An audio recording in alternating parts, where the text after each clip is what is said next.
Hello বন্ধুরা, কেমন আছো তোমরা? আশা করছি তোমরা ভালো আছো। আর রূপাস ওয়ার্ল্ডের একটা নতুন ব্লগে তোমাদের সবাইকে ওয়েলকাম। তো শ্বশুরবাড়ি থেকে চলে এসে হয়ে গেছি রেডি। আর আজ হচ্ছে ভূত চতুর্দশী। তো আজকে আমরা যাচ্ছি ঠাকুর দেখতে, কারণ কালকে চলে যাব শ্বশুরবাড়ি। তো ওই জন্য রিওর ইচ্ছে ছিল যে দুর্গাপুরে ঠাকুরগুলো দেখবো। তো তার জন্যই আমরা আবার দুর্গাপুর ফিরে এসেছি। ফিরে এসে আমরা এখন বেরোবো ঠাকুর দেখতে, আমরা আর দিদিরা। তো ভাবলাম যে তার আগে ওর বাবা চাবি তারা মারছে, তো একটু আমাদের পাড়ার যে ঠাকুরটা সেটা এসছে কিনা দেখে আসি। সাজিয়েছে তো খুব সুন্দর। আর এবছর এখানে 50 বছর পূর্তি। তো আমার সেই রান্নাঘরের জানলা এখন খোলা আছে, যেখান থেকে আমি ঠাকুর দেখি। আর ঠাকুর কিন্তু এখন আসেনি। আর আমরা যেমন ছোটোবেলায় অপেক্ষা করতাম ঠাকুরের, সেই রকম এখানেও বাচ্চা বাচ্চা ছেলেমেয়েরা অপেক্ষা করছে। তোরা কি ঠিক করেছিস যে আমাদেরকে দুর্গা ঠাকুর, কালী ঠাকুর কিছু দেখতে দিবি না? না দেখো তো। কই দিবি? আসছেই না ঠাকুর। না, যখন ঠাকুর আনতে গেছিল 4টার সময়, তখন ঠাকুর না 10:30 10:30। হ্যাঁ, রেডি হয়নি তখন ঠাকুরটা বল। কাল সকালে এসে দেখবো নাকি তাহলে? হ্যাঁ, কালকে তো পুজো। কালকে পুজো? হ্যাঁ, বাচ্চাটা কেটে আনতে কেমন লাগে দেখতে। বাচ্চা কাটবে?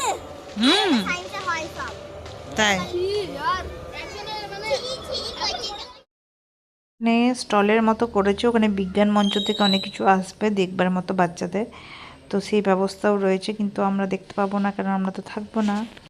আর চলে এসেছি দিদির বাড়ি। আর এখান থেকে আমরা এবার যাব ঠাকুর দেখতে।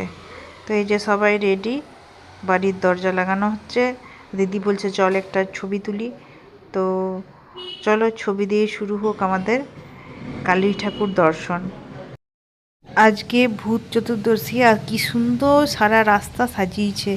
মানে যেখানে পুজো হচ্ছে সেখানে তো সাজিয়েছে, বাকি পুরো রাস্তাতে এরকম লাইট, দারুণ লাগছে। মনে হচ্ছে গাড়ি থেকে নামবো না, এই লাইট দেখতে দেখতে সারাটা রাত যায় শুধু। তো এখানে চলে এসেছি, এখানে একটা খুব ভালো ঠাকুর হয়। তো ওই জন্য দেখো অপূর্ব সাজিয়েছে। তো একবারে গাড়িটা পার্কিং করব, তারপরে আমরা ঠাকুর দেখবো। কি সুন্দর গোলাইটা দেখো সাজিয়েছে, দারুণ লাগছে দেখতে। তো এই যে আমরা সবাই এখন রেডি, চলো ঠাকুর দেখতে যাওয়ার জন্য। আর রিও সব থেকে বেশি এক্সাইটেড। আমার খুব ভালো লাগে ওর এই এক্সাইটমেন্টটা, কারণ ও তো ছোটো, আমরা বড় হয়ে আমাদেরই এত ঠাকুর দেখার মজা, তাহলে ওর বা আমার বড় বেটির ওদের তো আরও মজা হবে। আর কি সুন্দর লাইটিং করেছে দেখো। তো আমার তো মনে হয় এখানেই সব থেকে বেস্ট হয়েছে। এখানে একটা রাজস্থানের মহল করেছে। তো আমার তো দারুণ লেগেছে, তোমাদেরকেও দেখাচ্ছি, দেখো পুরোটা। দেখলে তোমরাও বলবে যে এটাই বেস্ট হয়েছে।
তো 3-4টে ঠাকুর দেখা হয়েছে, আর এখন যাচ্ছি আমরা লাস্ট প্যান্ডেলে, এরপর চলে যাব বাড়ি। তার কারণ টায়ার্ড লাগছে একটু, আর কালকে আবার বেরোতেও হবে। তো ওই জন্য চলো, এই যে প্যান্ডেলটা, এটা কিন্তু খুব সুন্দর হয়েছে, তোমাদেরকে দেখাই। এই দেখো কত সুন্দর লাগছে প্যান্ডেলটা। তো ভেতরে যেয়ে দেখি কেমন লাগছে।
খিদে পেয়ে গেছে, আর রিও পুরো রেগে গেছে, বলছে যাবো না আমি আইসক্রিম নিতে, আর বড় বেটি চলে গেছে আইসক্রিম নিতে।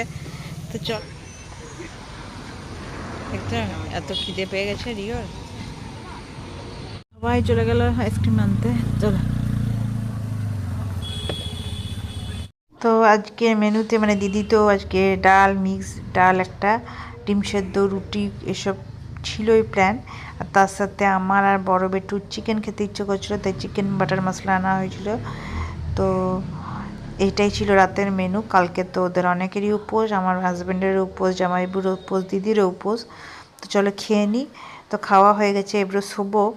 তো আশা করবো আমার এই ব্লগটা তোমাদের ভালো লাগবে, আর ভালো লাগলে লাইক, কমেন্ট, সাবস্ক্রাইব করে পাশে থেকো। আমি কিন্তু সবার পাশে আছি, সময় পাই যখনই তখনই তোমাদের পরিবারে চলে যাই, তোমরাও চলে এসো আর পাশে থেকো। পরের ব্লগে আবার দেখা হচ্ছে, ততক্ষণের জন্য টাটা।